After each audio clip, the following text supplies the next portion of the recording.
You are experiencing the Knuckleheads of Liberty podcast. It is February 12th, 2024, and welcome to the Knuckleheads of Liberty, where we are bringing you the people and the organizations fighting for liberty around the country and in your region. And today we have a special show.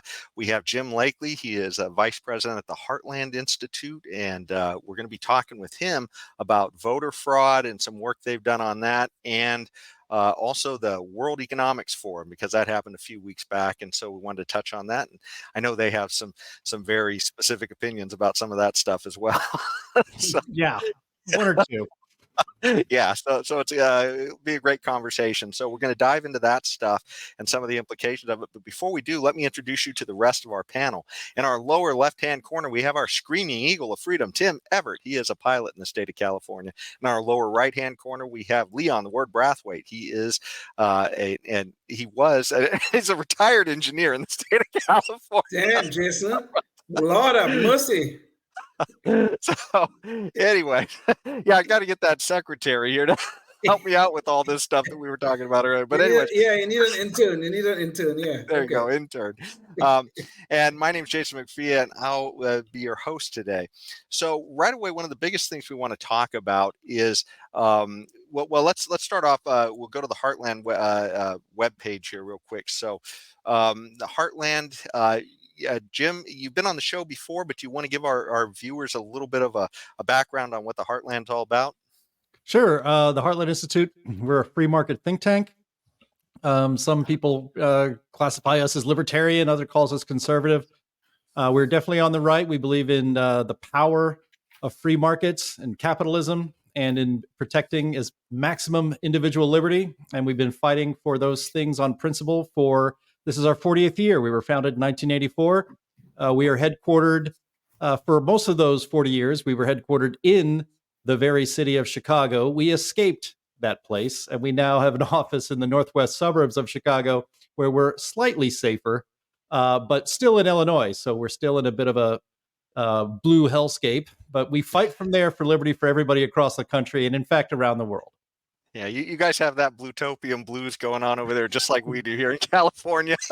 Blutopia, that's good, yeah. And I also want to point out to your listeners, you guys kind of caught me after hours today because I'm in Central Time and you're in California. So I'm going to have some adult beverages. This is a frothy beer, and I endeavored to drink it more convincingly than Elizabeth Warren. Go ahead, continue. Is that a high carbon beer too, or a low carbon beer? That would be a high carbon beer. Anybody's wondering. Okay. Yeah. I have my chamomile tea, so it's called Sleepy Time tea with no caffeine. So if I fall asleep during this podcast, you'll know why. Okay. So one of the things I guess by the way, too, we had also interviewed Jim about a year ago, and you can find out a little bit more in depth about the Heartland Institute by going to listen to that podcast as well in our archives. And maybe you'll also find out what initially rang Jim's Liberty Bell there too. So that's one of the questions we usually ask our guests. But anyways, the big issue that we wanted to talk about is that, I mean, obviously a lot of us have concerns about voter fraud going into the upcoming election, and certainly 2020 was a unique election to say the least. Yeah.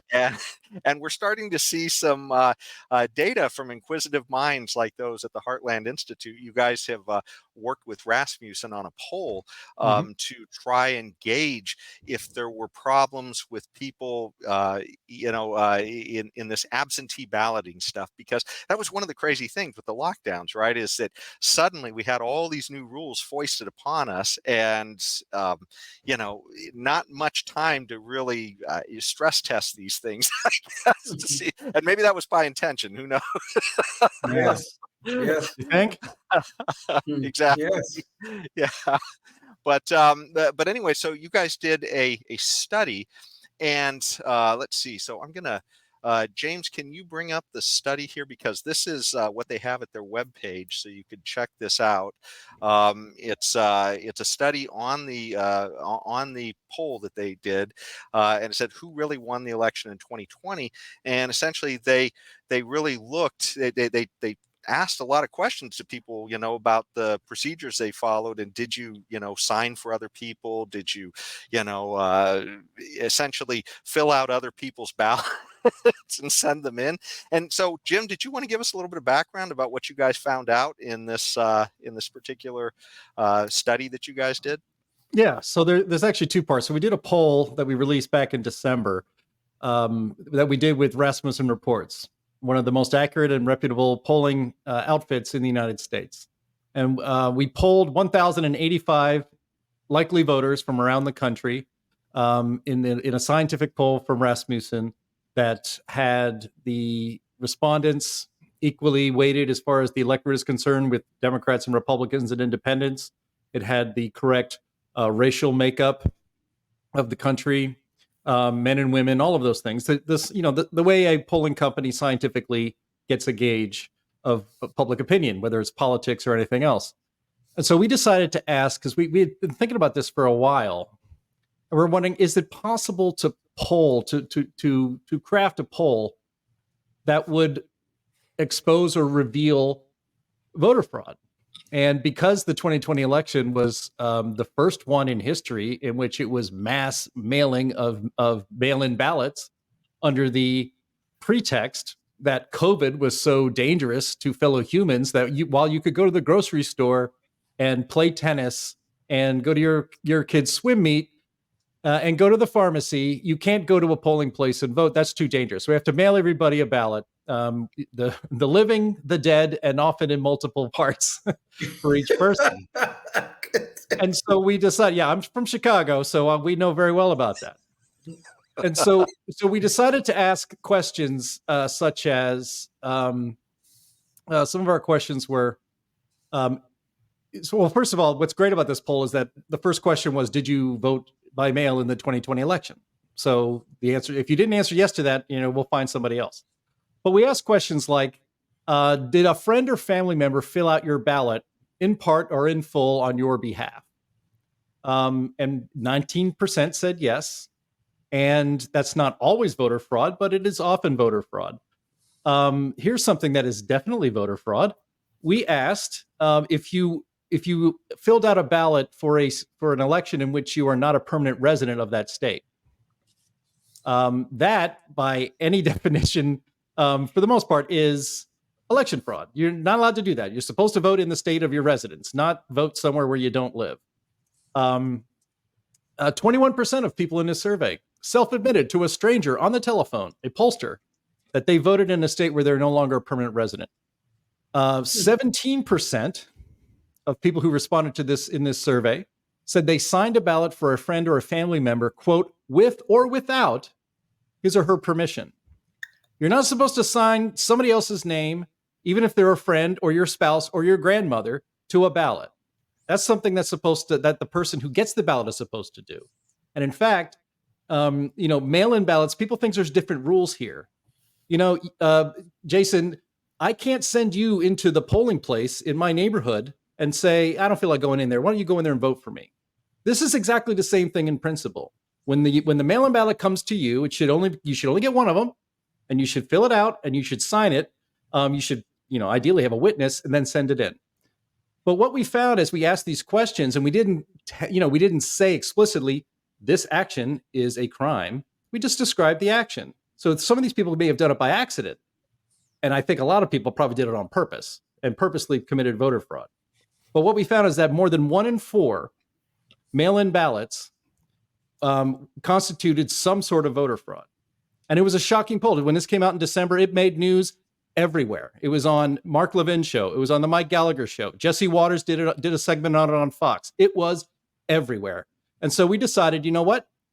Okay, let's take this poll and let's apply it to the swing states, the states that were so narrowly decided in the 2020 election. And so we took the data and we analyzed it and crunched it down. We took many, many weeks to do this, quadruple checked twice our numbers to make sure that we were doing this correctly.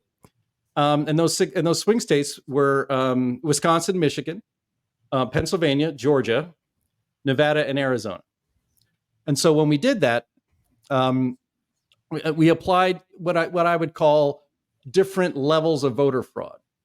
So, we've actually had some pushback from friends of ours who said, come on, man, there's no way that 1 in 4 or 1 in 5 mail-in ballots were fraud and should have been thrown away. We're like, yeah, that sounds crazy, but that's the answer to the poll. We were as shocked as everybody else. Rasmussen was blown away. They had never seen anything like this in their life. And they've been doing this for a long time. So we decided, all right, if you think that may have been overstated or people may have overstated themselves by accident, let's bring that level of fraud from 24 down to 15% and apply it to the states where the election was very close. What would happen then? Well, if the level of fraud, instead of being 24% in Pennsylvania, was 15%, Trump wins Pennsylvania. Biden doesn't win Pennsylvania. And he also wins all the other states, the swing states as well. What if we brought that down to 10%? Trump wins all those states as well. What if it was 5%? Now you're telling me that there's no way that 5% of the ballots that should have been that were mailed in all of these states couldn't have been thrown away? That is a pretty typical, actually, rejection rate, maybe a little bit above in a normal election in which the percentage of mail-in votes is much, much smaller than it was in this election. This was by far the largest mail-in election in American history. At 5%, Donald Trump is reelected president of the United States and Joe Biden isn't. And so this is just the beginning, I think, of what should be and can be and must be a national conversation to get our election laws straight, to make our elections actually secure, instead of being gaslit by the people in power who say that was the 2020 election was the most secure in American history. That's BS. We all know it's BS, and our poll and our study of our polling results show that. That statement about the most secure election in American history was such an absurdity. It will make someone want to cry. But one question I have, Jim, what I'm still a little bit puzzled by. Mm-hmm. Why would anyone admit to fraudulent conduct? Here you're conducting a poll. A stranger calls you, right? The pollster. I know it's Rasmussen. I know they're one of the most reputable pollsters we have in America. But why would you admit to this, though?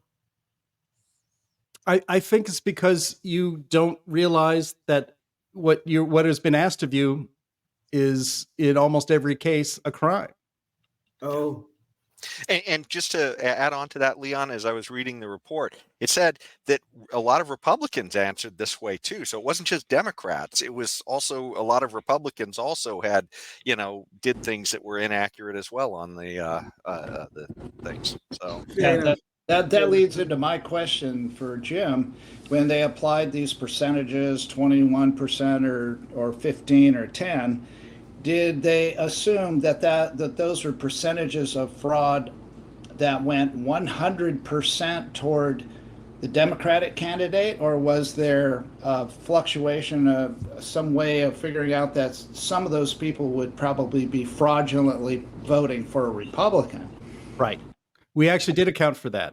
Many of the states, those 6 states that we targeted for analysis, and for good reason, because those are the ones that decided the 2020 election, often very narrowly, we were able to get specific data from some of the states in how many mail-in ballots came in, and how many mail-in ballots came in from Democrats, and how many mail-in ballots came in from Republicans. And then in places where states did not track that data specifically, we went with AP polling results that polled voters on how many mail-in ballots they did and who they voted for. So we did account for that. I mean, you would, as you might imagine, and it's in the report, in most states, the mail-in ballots for Biden vastly outnumbered the ones for Trump by huge amounts. I think Wisconsin, it was something like, I'd have to look for it. I should have known it off the top of my head, but it was something like 3 or 4 to 1. It was just an enormous disparity in the number. So yeah, that's accounted for, and that's what makes this thing so shocking. And again, as we kept ratcheting it down, it was like, well, how low is this going to go? And frankly, only at 5% or 4%. And again, this is in the report. If you were to scroll down, at 5% and 4% fraud, it's actually a tie, and the House of Representatives gets to decide who's president. And they would have chosen Donald Trump because Republicans would have had that majority.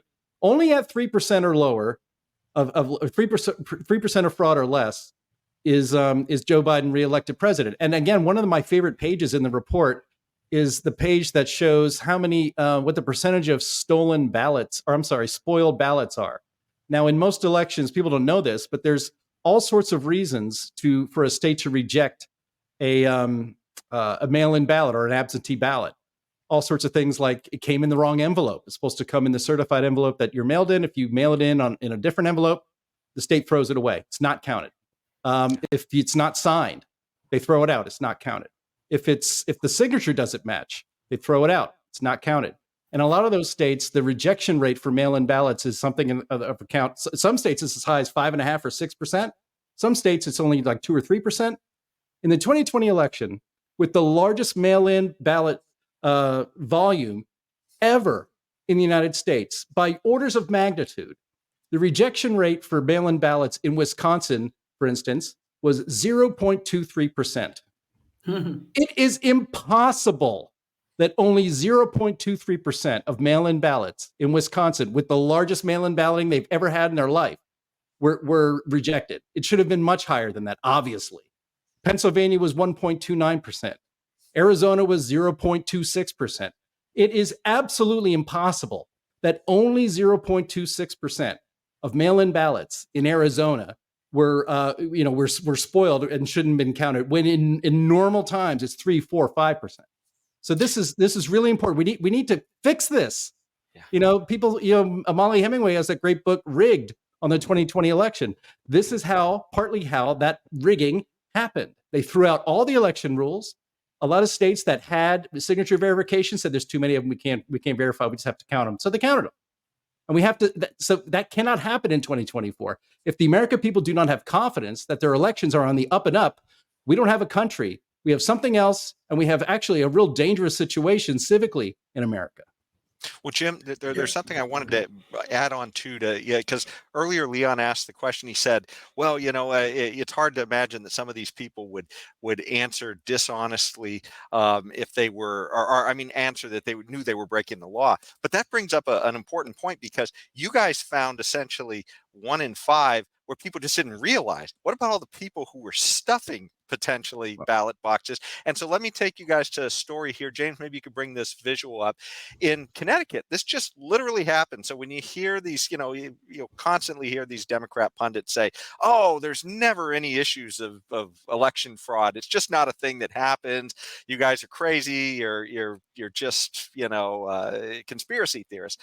Well, in Connecticut, in a town called Bridgeport, they had a mayor's race where they literally had to throw out the election because the two guys were both engaged, it sounds like, in stuffing the ballot box, both candidates. And we have a news report that I wanted to share with you guys. So, James, can you bring up KOL number 1?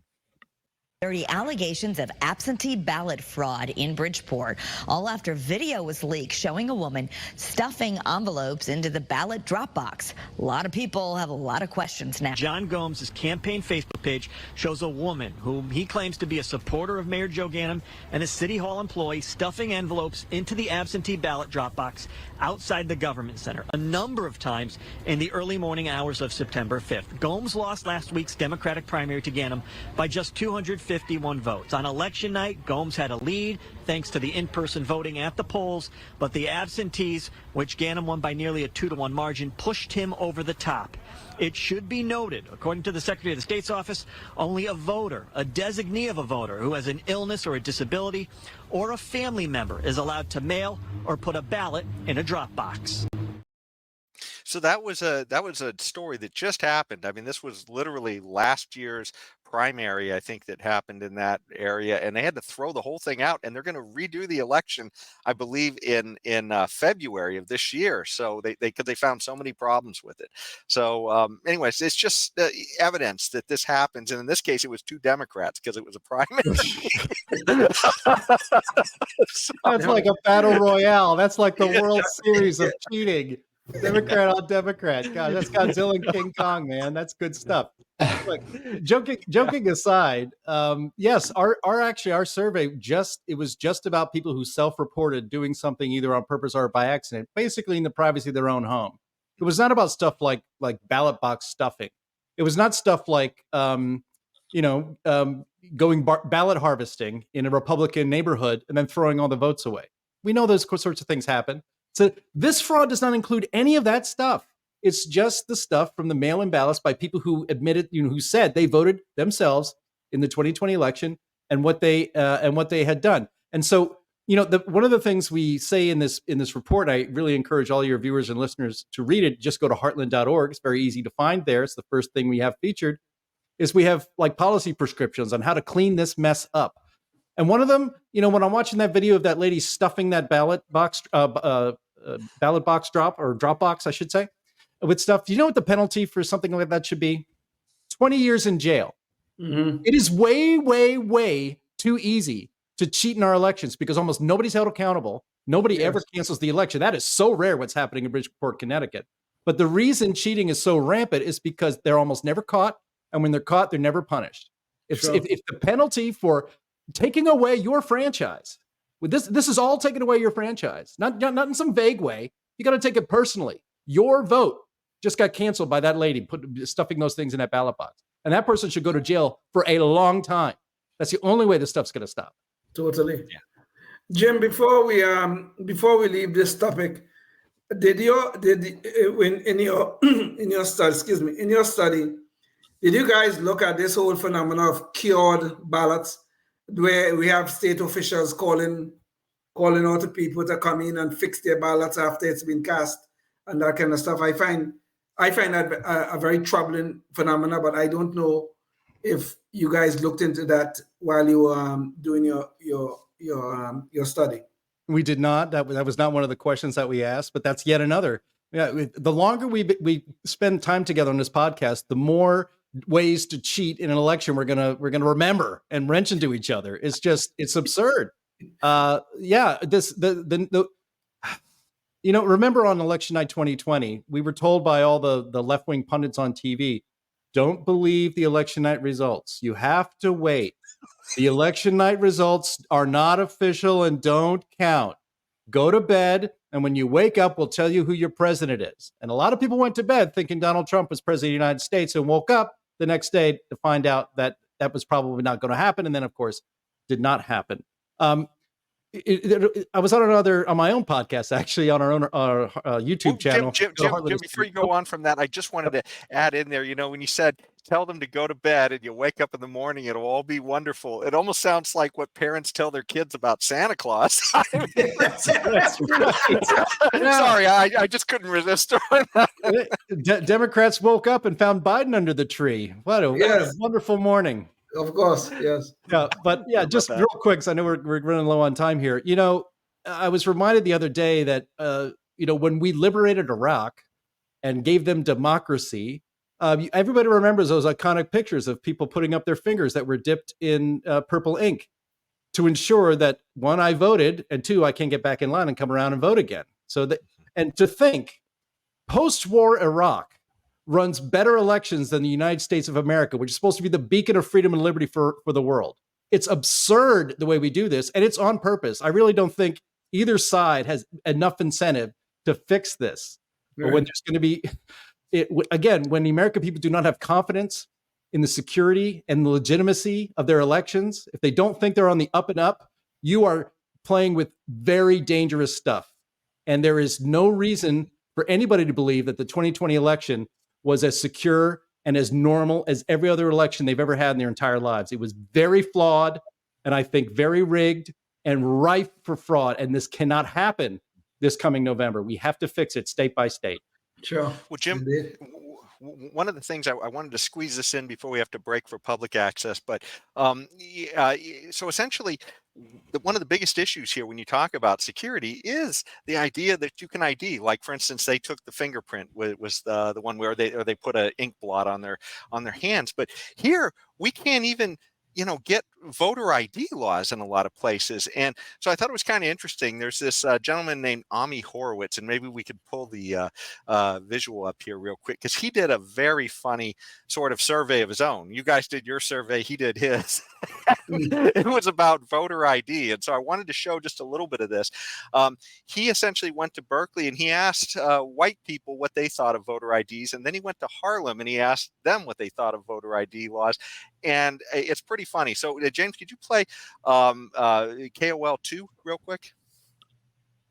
I'm Ami Horowitz, and I'm here in Berkeley, California to find out if voter ID laws suppress the black vote. Opinion on voter ID laws? Yeah, they're usually pretty racist and they're bad. I think voter ID laws are a way to perpetuate racism. Would you go as far as say those laws are racist? For sure. Do you think it suppresses the African American vote? Definitely.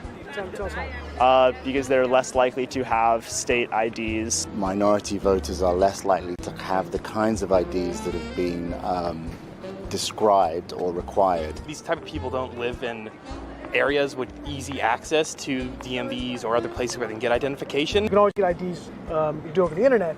Does that also make it difficult for black people in particular? Yeah, you have to have access to the internet. You have to be able to pay an internet service provider for certain fees. Do you think that's harder for black people to go online? Well, I feel like they don't have the knowledge of how it works. A lot of people have. Okay, They so don't have the knowledge. Take note, eh? Black people like me don't have the knowledge. I want you to take note. That was literally. Don't you feel better, Leon, knowing those good people in Berkeley are looking out for you? Of just course. sit back. Let them take care of you. They are my saviors. Don't worry. I'm fully acknowledged. I fully acknowledge that they are my saviors. God help us. Well, that was essentially him trying to say why a lot of these people who do vote for these voter ID law or against rather the voter ID laws because they say they're racist is what they say. And almost all the time, these are sort of maybe well-meaning, sort of liberal white voters, maybe. Well-meaning? You call that well-meaning, Jason? Oh, God, please don't. Please don't.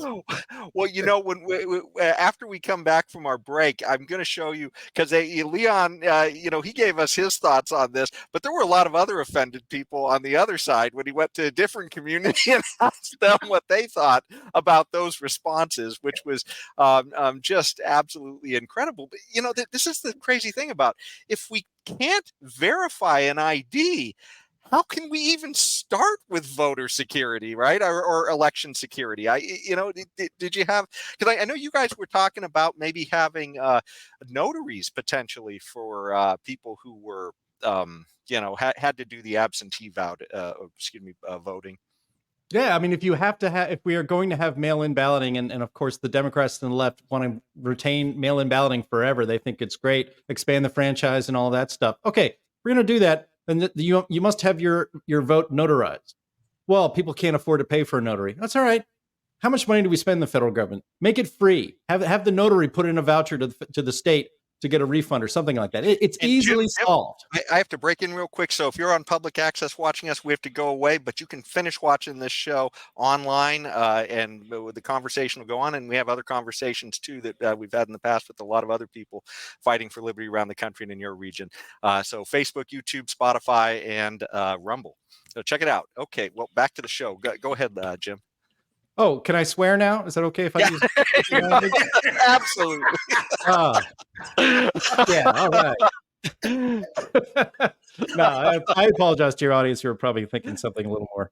Yeah. But yeah, I mean, so yeah, notarized. I mean, get something notarized. I mean, it can be a pain in the ass, but maybe mailing, if you're going to vote from home, or have mail-in voting, maybe it should be a little bit of a pain in the ass. Maybe it's easier just to go to vote like a regular person. Voting is the most important civic duty an American has. Is it really so hard to leave for work 30 minutes early so you can go to your polling place and vote at 7 a.m?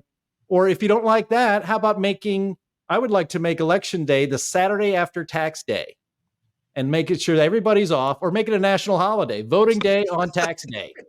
I would love that. Let me introduce that bill if I ever get to Congress. But but we can't do what we're doing now. We have to fix this. We have to fix this because our elections are not on the up and up, or I should say, the 2020 election is not on the up and up. I'm 53 years old. I've always felt that every election was fairly run, and that the loser lost legitimately and the winner won legitimately. It was only, frankly, in the 2000 election where this has always been questioned. Except for twice, 2008 and 2012, it was fine. The two Obama elections were just perfect, but everything else has always been questioned. We just can't go on like this as a country. It's going to lead to something very, very bad.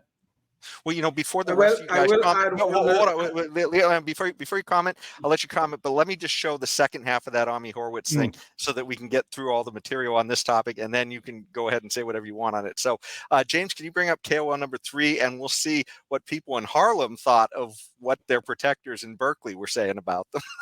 Now I'm here in East Harlem to ask black people their thoughts on what you just heard. Do you have ID normally? You carry ID around? Yes, I have state ID. Do you carry ID? Yes, I do. Do you know any black person who doesn't carry ID? No. Everyone that I know has an ID. Why would they think we don't have ID?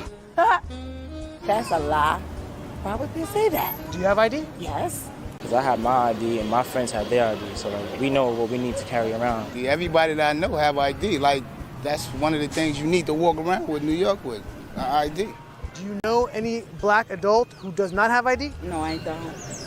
Is it a weird thing to even say that? Yes, it is. You know how to get the DMV? Of course. You know where it is? Yes. You can get there? Uh-huh. No problem. No problem. Just checking. Okay. And I also heard a lot that black people, especially poor black people, have no access to the internet, can't figure out how to use the internet. That's just stupidity, honestly. Everybody has access to the internet. Even a little kid could figure out how to work the internet. I had access to the internet for years. You know how to use it properly, right? Exactly. I do it at work. So, of course, I know how to use it. I'm wondering if Democrats are surprised that that woman actually used the internet at work. Anyway, but I mean, this is just, yet another survey of kind of testing these kind of insane theories of Democrats that people somehow are going to be disenfranchising people by requiring an ID. Anyway, do you guys want to jump in on that before we?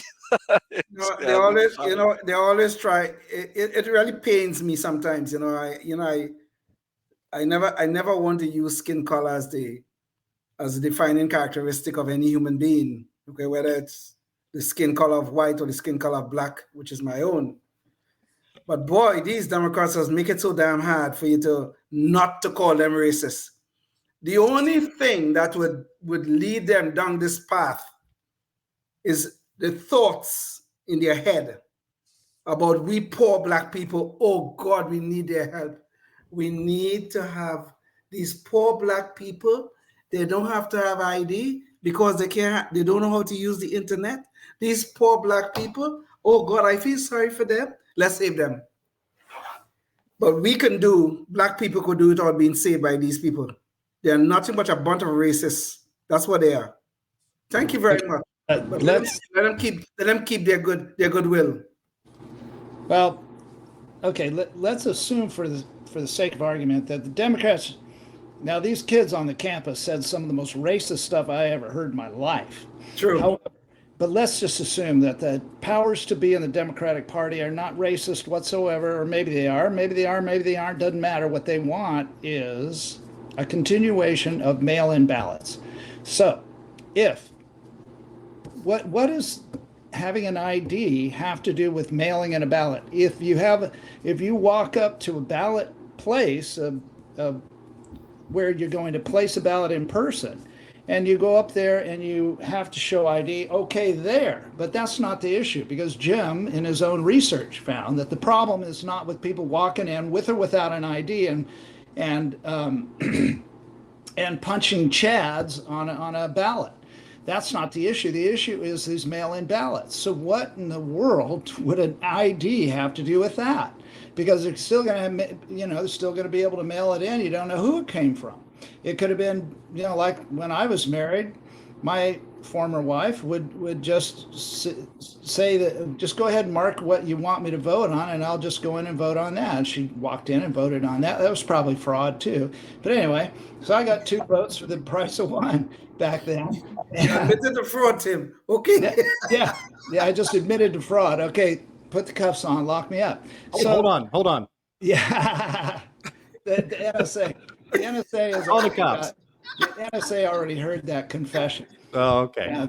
But the thing is, what would and hey, I'm in favor of ID in a ballot polling place. Yes, for sure. I am in favor of that. However, that's not where the issue is. The issue is with the mail-in ballots. What are we going to do about that, Jim? What's the problem? Or what's the solution? Well, I mean, the solutions that we put forth in the paper, it's things like the states need to update and verify their registration rolls, their election registration rolls annually. In other words, purge off the dead people, purge off people who are no longer at a certain residence. We mentioned that we would like to have voter ID, but that's when people vote in person. And in fact, states should encourage people to vote in person. In most states, in most Western democracies, France, for instance, doesn't have any mail-in voting, and it's actually extremely difficult to get an absentee ballot in France. Their attitude basically is, if you can't work it out so that you can vote on election day, you don't get to have a voice in the government this year. You should work that out. And we mentioned the notary thing, and we also say, as we used to have in this country, that there needed to be a valid excuse to cast something by mail. But we should also outlaw ballot harvesting for both parties. That should not be allowed. That is talk about one of the main problems, guys, with a mail-in ballot is that you lose, obviously, what do they call it? Custody. You lose track of who has custody of that ballot. And when you send party operatives out to collect ballots, are you kidding me? That's what we do in this country. We allow that to go on in this country. Right. That's absurd. When you go vote in person, when I go to vote here in Illinois, it's a reader. You fill out the lines, and then you feed it in, and it reads it, and then you see what your votes were. Then you hit confirm. But the ballot's in my hand the entire time, so I have secure custody of my vote for the 15 minutes it takes me to vote in most elections. But if I mailed in my ballot, I put it in the mailbox. I have no idea where the hell that went. I could have dropped it by accident on the road on the way up the street. Some guy could have come and stolen it out of my mailbox. I mean, it's absurd. We should all be voting in person, but if we're going to do mail-in ballots, it should be very limited, and it should be in a way that validates the custody as much as possible of that ballot. And we don't have anything near that today, and nobody in this country seems to want to talk about that, and that we need to fix it. Indeed. Well, in a way, can I just play devil's advocate? In a way, when you punch the chads out of a face-to-face ballot and you put it in the ballot box, from that point in time, you lose custody of it. And that ballot box is then taken somewhere. I don't know what they do with it, but somebody has to count it. So somebody's pulling it out of the box, and they're putting it into a machine, I'm assuming, that's counting it. I don't know. I lost possession. I didn't take my punched ballot and stick it in the machine to be counted myself. So true. But there are election polling place monitors from both parties that watch that stuff. I mean, obviously you can't have absolute 100% certainty, but we can get as close as possible. Except for when they board up the windows, with other than that, we get to watch them count it, but that's the ideal. Yeah. This mail-in ballot stuff is so fraudulent and so filled with holes, literally with holes. It's unbelievable. And if I can just tell you a personal story as to why I truly believe we should ban this mail-in ballots, except in the most extraordinary cases and circumstances. In 2020, I moved from one place to another within the state of California. Do you know what happened to me? I got ballots in both places. The state of California mailed me a ballot in the house that I moved from, and then mailed me a ballot in the house that I moved to. Well, of course, Leon, try to be honest, I only voted in one of them, which was the house I had moved to. But this, I am sure I am not unique in any stretch of imagination. I'm sure this happened to a lot of people in California. And this is the kind of corruption and the kind of fraud that can happen and does happen with these mail-in ballots. It's unbelievable. Yeah. Well, and I certainly agree, Leon. That's definitely one of the things I think even your report said is that I think that some people were getting ballots in multiple places might have been one of the issues too, right? So, yeah. But anyways, so that's definitely an issue. But one of the things that this, the results of that 2020 election brought us a lot closer to was the prescription to the World Economic Forum. So, Oh my! So in case I don't know if I have enough. We may have to take another break. I may need refill to get through the WEF portion, but we'll see. Okay. Well, it'll certainly make you want another drink. But James, maybe you could bring up the visual here. So in case you're not familiar with the World Economic Forum, this was an article by somebody, but it had a quote here that said they really believe you'll be happy. This was a sort of a critique of them, but it all comes from this I guess, idea of this stakeholder capitalism and these other ideas of this sort of complete sharing economy that they're imagining, collectivism, I guess, through these ideas of their founder, Klaus Schwab, who, actually you'll see him in a little bit, but I mean, he's almost like a James Bond villain, the way he looks and some of this stuff. Of course, he has a nice affectation, so I guess he, maybe he's able to schmooze a lot of these people. But one of the quotes that came out of this is this idea that you'll own nothing and be happy. That's one of their projections for, I believe, 2030. And so, anyways, this stakeholder capitalism really kind of hits the nail on the head of what they're all about. And so, I'm going to put Klaus Schwab in his own words so that we can kind of hear what he's saying. And this is kind of, what the Democrats seem to be sort of pushing us towards. So, James, can you pull up KOL number 4? Who's best placed at this time to lead the world into the fourth industrial revolution? Because you pretty much created this term. On the one hand, we have state capitalism. On the other hand, we have shareholder or private capitalism. So it's a clash between two systems. I believe that state capitalism in the short term provides certain advantages because you can mobilize in a concentrated way a lot of resources to reach a specific objective. But I believe that the future is not state capitalism or shareholder capitalism. The future is what I call stakeholder capitalism. So that was Klaus Schwab in his own words, kind of describing his stakeholder capitalism. And you can hear very clearly he actually kind of thinks state capitalism is the way to go. And that's essentially China. And that's what they were talking about in the longer version of that clip. So he kind of a big fanboy of the Chinese government and the way they handle things. And then, and then he just sort of brushes aside shareholder capitalism, which is essentially saying all the people who actually own the company making decisions. So that's what, shareholder capitalism would be about. But he doesn't really like that. And he wants to get to something called stakeholder capitalism. And James, could you pull up the visual on this? This is a picture of his book. So you can see it's titled or it's signed by, or rather it has his name on it, Klaus Schwab. And he envisions that a business has all these different, stakeholders. It essentially includes just about everybody when you start looking at some of these things. So it's not really the owners of a company or a resource that make decisions. Now you've got to get input from everybody before you make a decision about what to do with this stuff, which of course winds up just empowering the power brokers in government for the most part, because of course they're going to say that they're speaking for everybody else, when you get to this stuff.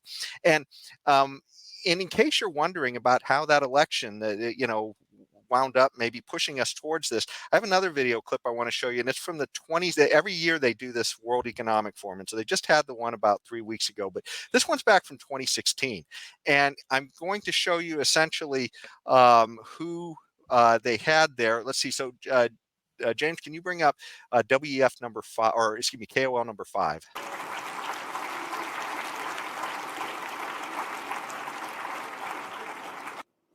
I'm very honored and pleased to introduce the Honorable Joe Biden, the Vice President of the United States. I'm so pleased to see you back here in Davos, because I remember before you assumed your position as Vice President of the United States, you came here as a senator, you came here as the chairman of the Foreign Relations Committee of the Senate. And I have to say, in my memory, you were one of the most engaged and hardest working participants here at the annual meeting.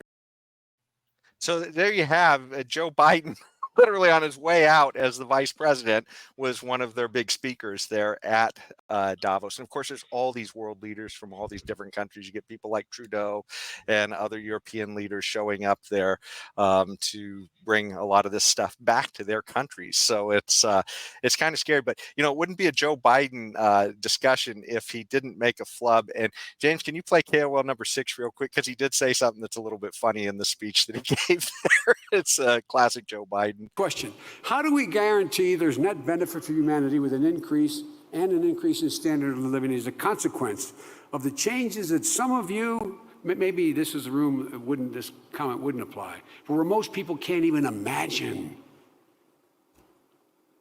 We're going to be flying subsonically at 22,000 miles an hour before long. We're going to be seeing breakthroughs that are absolutely, totally, thoroughly unimaginable a year ago. And Tim, whether that's a year ago or today, I can't imagine a subsonic plane going 22,000 miles an hour. Leon, you're the engineer here. Can you fact check that for us? Yeah, I'm doing it right now. Don't worry, it's coming. Jesus Lord. We have a pilot here who can. I couldn't hear a word of it because for some reason, every video you play, I can barely hear it. Okay, well, whatever, Tim. 22,000 miles an hour subsonic flight is what Biden was saying. So that's essentially what he was. 22,000 miles an hour. Yeah. 22,000. He said, imagine someday we're going to have that. Soon. Yeah. Well, the good news is that Biden doesn't remember that anymore, so he can't be embarrassed by it. But we had to listen to it. Yeah.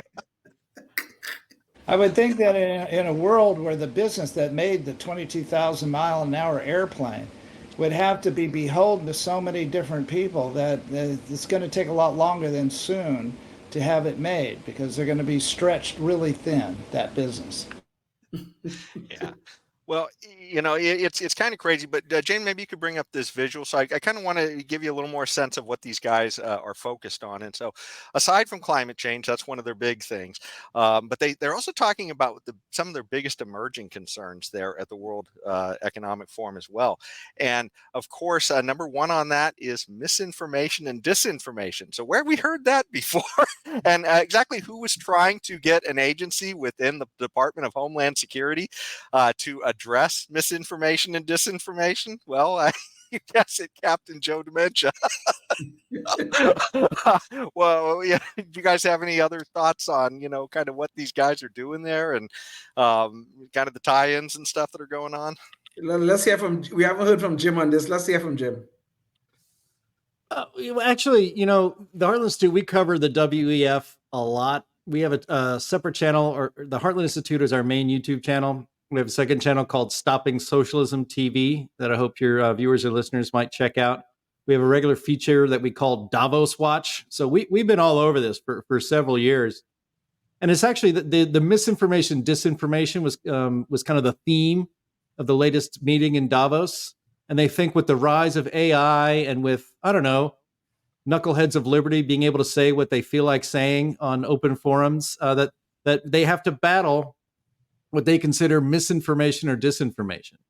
And when I hear that stuff, I mean, I think everybody's ears should perk up when they hear that stuff. It's kind of funny to think, well, gosh, since 2020 and that virus of unknown origin that swept the world 3 years ago, the biggest purveyors of misinformation and disinformation were the governments all around the world, exactly, from China and coming all the way around and including the United States. Yes. Yet, if these people have their way, only they get to say what the truth is. And anybody who opposes what the regime in power desires you to know will be classified misinformation and disinformation.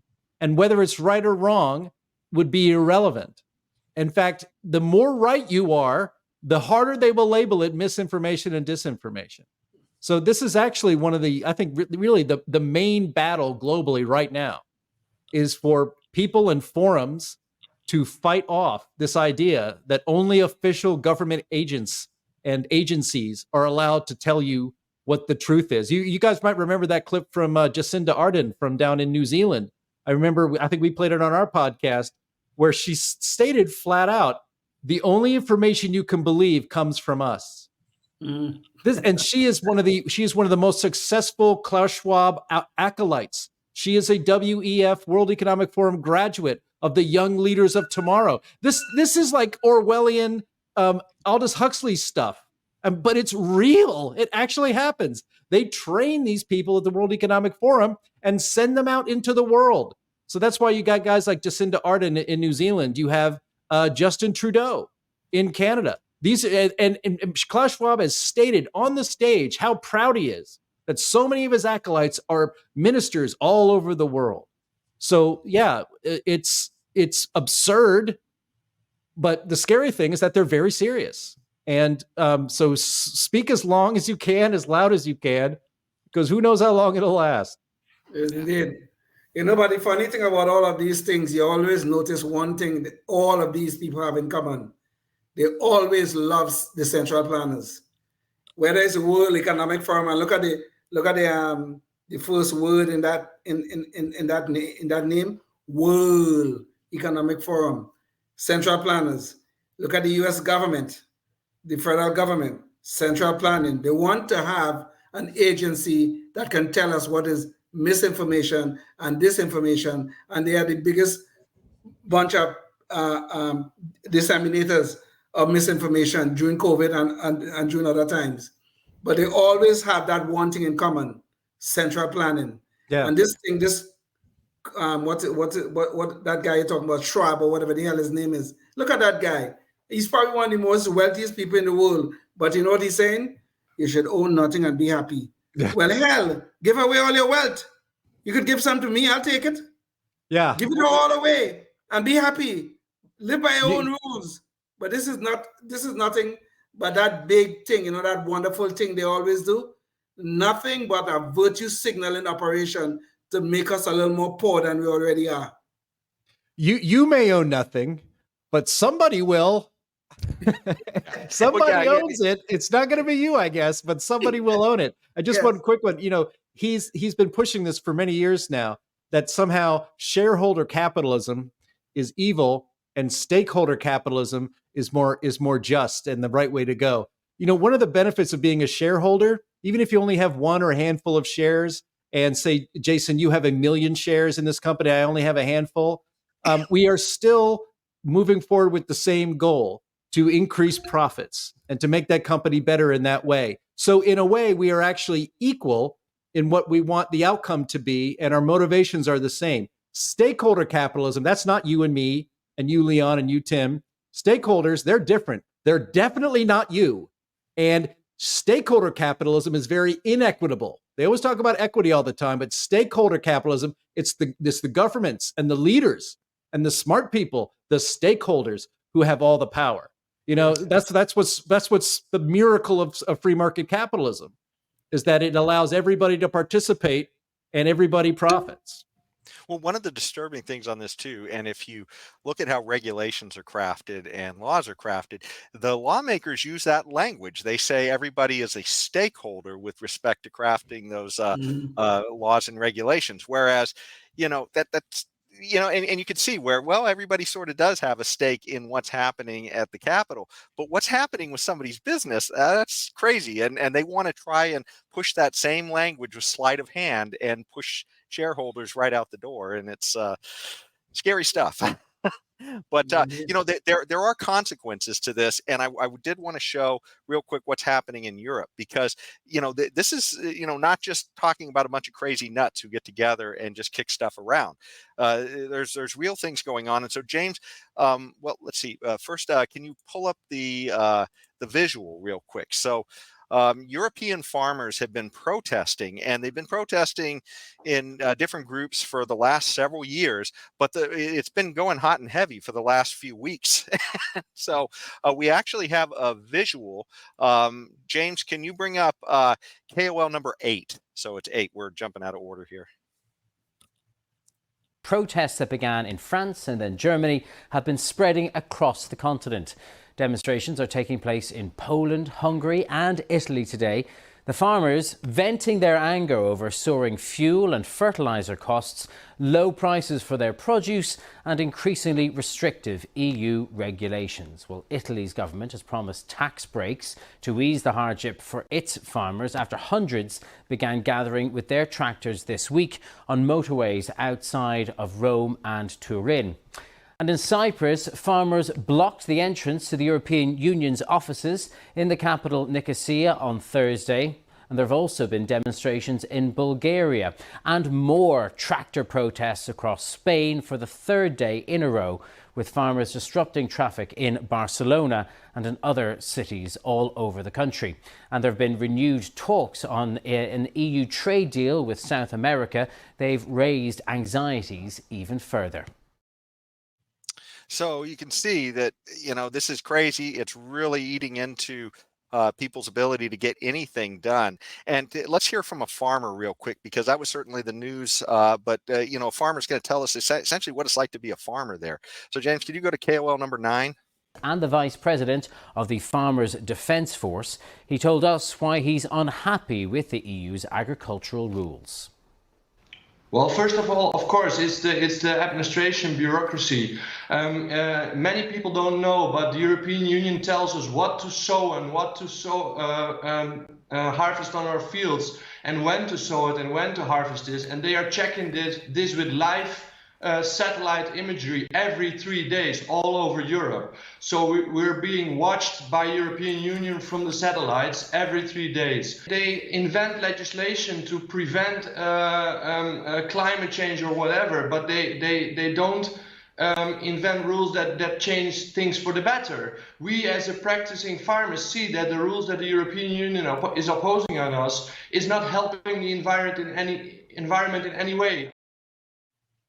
So that's essentially a farmer talking. And of course, they have 2030 goals of like cutting in half the number of pesticides, I think, and maybe fertilizers that they can use, because all these they're saying are tied to climate change. But of course, that means that these guys essentially have to find some kind of a magical way to do all the stuff that they would normally do.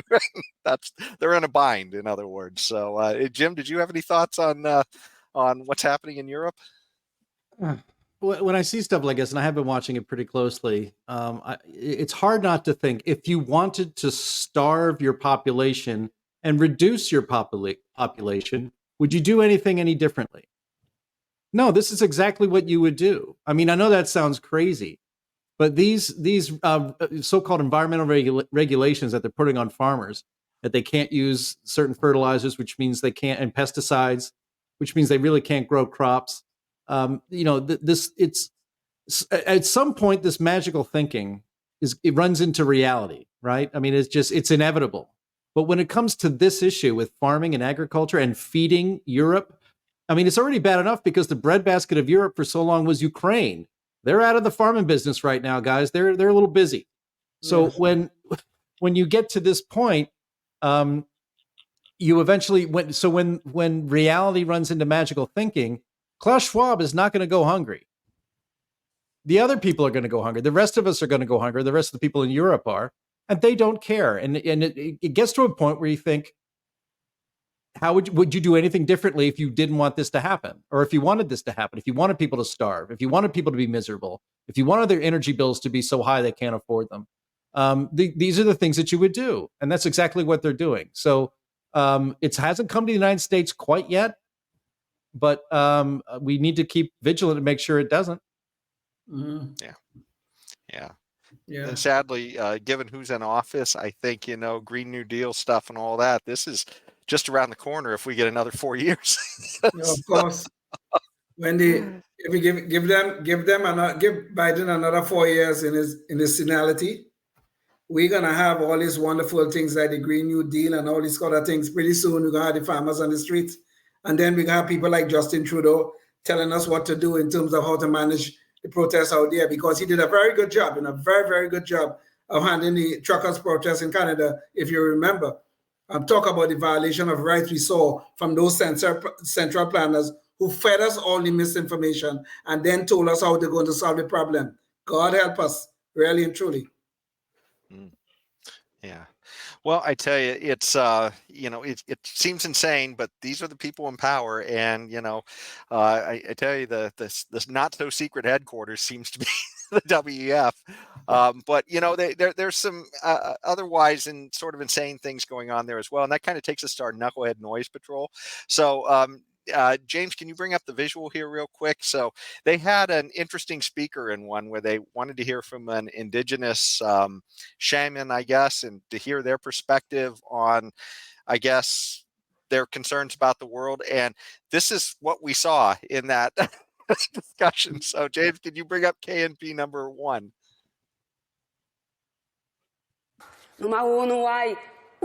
Why should I?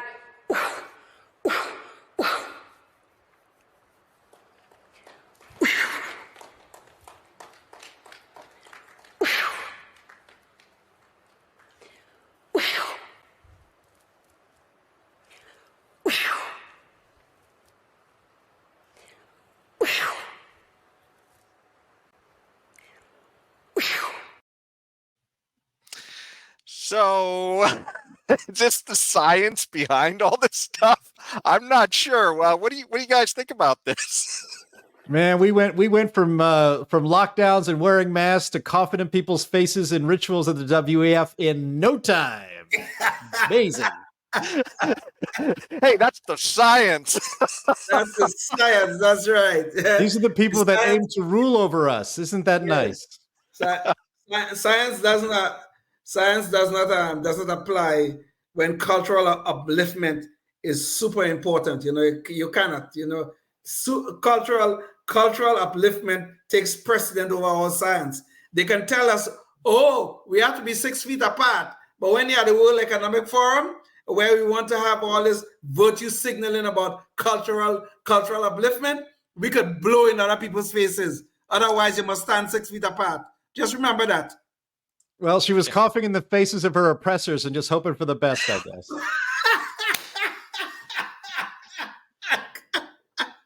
Hey, Jim, I think I'm going to steal that one. I like it. I'm going to steal that one. That's free. You can have that. Screaming Eagle, did you have any spiritual thoughts on this one?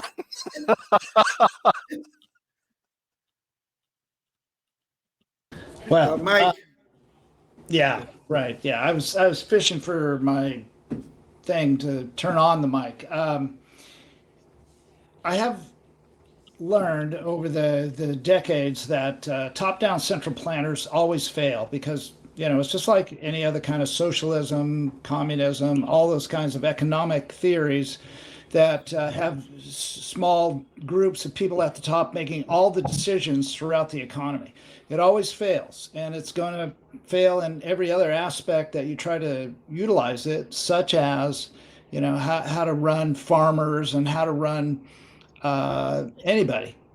So what will happen is it will fail, and what comes up in the ashes, what rises from the ashes of that, or what areas of technology take off and what individuals do to survive, and instead of starving, historically people have not just sat around and unless they were trapped. I get that in certain economies. Certainly Chairman Mao did away with a bunch of his people and starved them to death right as soon as he got to power.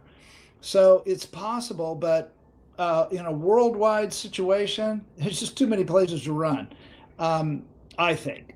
So I hold hope that these solutions to these problems, whether they're with somebody growing food in their backyard or front yard and sidewalks and every other place, or whatever, it's going to happen. And so their whole top-down central planning thing is going to fail, and they're going to be exposed, and off we go. Well, I mean, there's no doubt, Tim. There's no doubt they're going to fail. I do not doubt that for 1 second. What scares me is the damage they will do before, from implementation to the point in time we recognize it as the giant failure it will be, is the damage they will do in the process. Let's just look at Eastern Europe from World War II to 1989, to the end of World War II to 1989. Look at the damage that socialism and communists did to Eastern Europe. They're still recovering from it. Well, some have made some good progress, but they're still recovering from it. It's the damage that they will do that is what scares me. Well, history teaches another thing too, is that stuff takes many, many decades to play out in many cases. So sure, yeah, it's going to be a lot of damage, but what are we going to do about it? Are we going to stop it? Heck, we can't even get the United States out of Iraq and Syria after, what is it now, 24 years or something like that, being in Iraq. Can't even get us out of there. This kind of stuff is just something we have no control over. We're not going to vote about it. If anything, they're going to vote to have these clowns telling everybody what to do. So, my end-all cynical answer is just let it fall. Just let it collapse, because that's the only way out of it that I see. Well, Tim, yeah, that definitely sounds like a pessimistic note, but I wanted to end this show on an optimistic note, and one good thing came out of the WEF, and I want to share that with you too. Somehow, he got on the roster of speakers, and somehow Mr. Millay got to come in and talk. And I have a very short clip of that, but I think it's very inspiring that somehow somebody sent out the wrong mailer to him. Because I don't know, because he was not saying what they wanted to hear. James, can you bring up KOL 7? Today, I am present to inform you that the Western world is facing a significant threat. It is in danger because those who are supposed to defend the values of the Western world are co-opted by a worldview that inevitably leads to socialism and consequently to poverty and economic deprivation. Unfortunately, in recent decades, motivated by some well-intentioned desires to help others and others by the desire to belong to a privileged caste, the main leaders of the Western world have abandoned the model of freedom for different versions of what we call collectivism. We are here to tell you that collectivist experiments are never the solution to the problems that afflict the citizens of the world, but rather they are their cause. So that was Mr. Millay's opening statement when he came on stage. So, and of course, he's the president of Argentina, and we've been following him very close on this show. And by the way, just in case you weren't aware of that, he does not speak English. That was literally AI generated, and it's pretty scary because his lips were moving right along with the words. Yes. in that AI generation. I saw it in the original Spanish, and I was like, that's got to be AI. So I was staring at his mouth. I'm like, that looks a little off, but not by much. Pretty impressive. Yeah, very, very, very good. Jim, I don't know if you wanted to give the Heartland a plug one more time. Thanks for coming on the show. And James, maybe you could bring up his page again real quick, just in case he wants to point anything out about it. Yeah, you can go to heartland.org. Like I said, we've been around as a think tank for 40 years. We do all sorts of research on public policy, from free market environmentalism, fighting back against, the climate alarmists at the WEF and other places. We fight for school choice, for lower taxes, for smaller government, and election integrity right now is our big focus. So you can go to heartland.org. You can read our report.